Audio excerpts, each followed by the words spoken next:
तक हमारी फिटनेस नहीं होती है तो क्यों, तब तक हम जो है अपने वाहन नहीं चलाएंगे।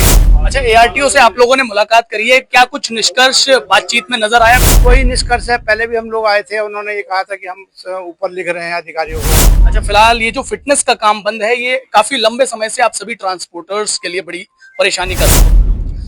परेशानी तो है ही। बिना परमिट के गाड़ी जब यहाँ से रुद्रपुर जाएगी, एक बार को बस तो जा रही है, जो ई रिक्शा है, टेम्पू है, ये कैसे जाएगा? फिटनेस ऑफिस में बंद हुई है, ये मिनिस्ट्री ऑफ रोड ट्रांसपोर्ट के आदेश से बंद हुई है।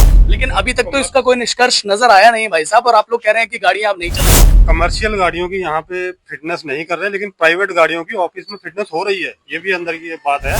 नमस्कार, इस वक्त काशीपुर के एआरटीओ कार्यालय में हूं और आज काशीपुर के एआरटीओ कार्यालय पहुंचे हैं शहर के दर्जनों ट्रांसपोर्टर। जी हां, शहर के जो ट्रांसपोर्टर हैं वो परेशान हैं क्योंकि यहां एआरटीओ कार्यालय काशीपुर में फिटनेस का कार्य लंबे समय से बंद है। अब इस मामले को लेकर के क्या कहते हैं एआरटीओ, क्या कहता है प्रशासन और क्या कहते हैं ये ट्रांसपोर्टर जो कि परेशान होकर के आज एआरटीओ कार्यालय एआरटीओ से मुलाकात करने पहुंचे हैं, इन्हीं से जानेंगे। भाई साहब, आज एआरटीओ कार्यालय पहुंचे, आप लोगों की लंबी समय से चल रही समस्या है, क्या कहना चाहेंगे? नमस्कार, मैं प्रवीण कुमार दीक्षित।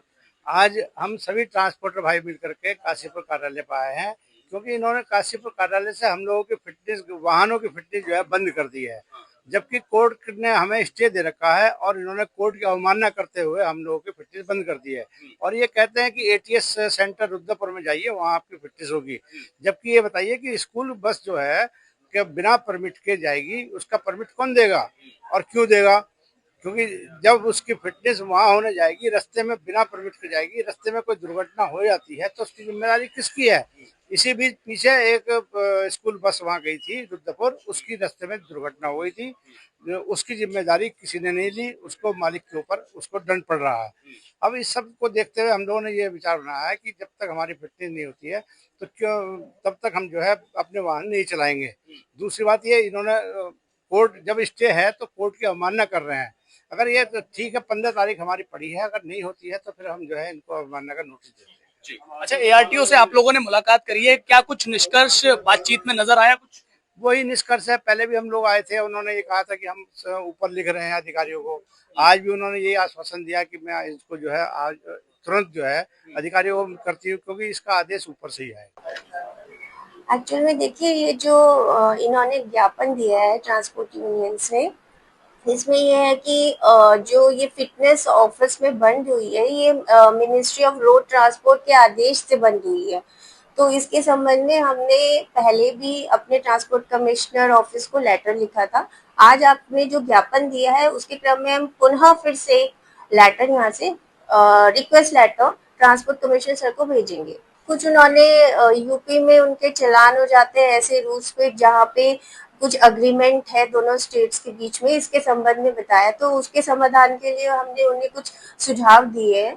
तो वो अगर हमें कुछ अपने ऐसी अनुरोध पत्र वगैरह देंगे तो हम कंसर्निंग अथॉरिटीज को आगे भेज देंगे।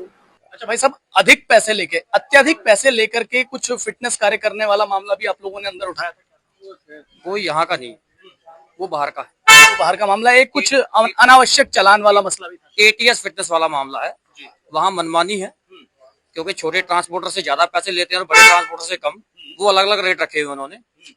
तो वो एटीएस का मामला, वो यहाँ का मामला नहीं। जी। अच्छा, फिलहाल ये जो फिटनेस का काम बंद है, ये काफी लंबे समय से आप सभी ट्रांसपोर्टर्स के लिए बड़ी परेशानी का सबब है।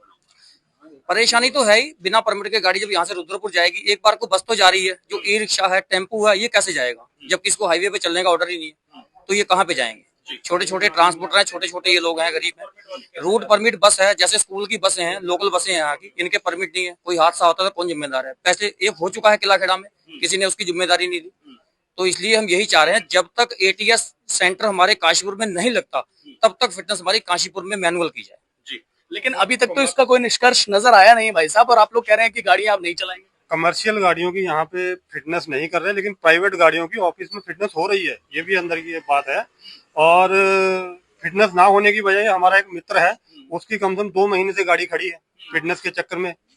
फिर भी वो बोलता है फिटनेस जब खुलेगी तो हम फिटनेस करवाएंगे। एटीएस वो जा नहीं सकता, उसका टैक्स टूटा हुआ है, परमिट टूटा हुआ है, तो जाएगा तो कैसे वो करवाएगा?